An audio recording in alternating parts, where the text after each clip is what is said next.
নগ্ন পোশাক পরে আজকারা মাস্কারা চোখে মুখে লাগিয়ে রং মেখে একজন পতিতালয়ের মেয়ে সেজে নখে নেইল পালিশ দিয়ে লম্বা লম্বা নখ রেখে ভুরু চিকন করে রাস্তায় চলে বিদ্যার নামে, তার পায়ের নিচে কি ফেরেশতা পর বিছায়? এই ছেলে দাড়ি চাঁচে এবং হাতে সিগারেট নিয়ে প্যান্টটা টাকনুর নিচে করে দিয়ে বই হাতে করে শিক্ষা প্রতিষ্ঠানে যায়, পাঠশালায় যায়, তার পায়ের নিচে কি ফেরেশতা পর বিছাতে পারে? তাহলে রাসূল সাল্লাল্লাহু আলাইহি ওয়াসাল্লাম যে বললেন ইন্নাল মালায়েকাতা লা তাজু আজনিহাতাহা রিজওয়ান তালিবুল ইলম, পৃথিবীর মানুষ শুনে রেখো, নিশ্চয় ফেরেশতাগণ যারা বিদ্যা অর্জন করে তাদের পায়ের নিচে পর বিছায়।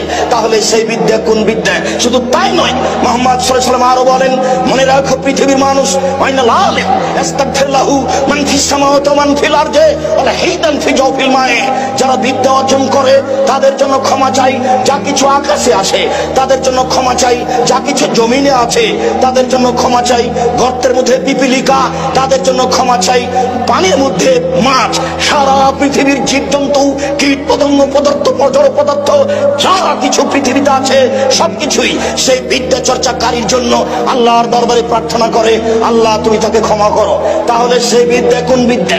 যে বিদ্যা দাড়ি চাঁচা শিখায়, যে বিদ্যা ধোঁকাবাজি শিখায়, যে বিদ্যা প্রতারণা শিখায়, যে বিদ্যা ফাঁকিবাজি শিখায়, যে বিদ্যা আল্লাহকে অস্বীকার করা শিখায়, সেই বিদ্যা কি এই বিদ্যা?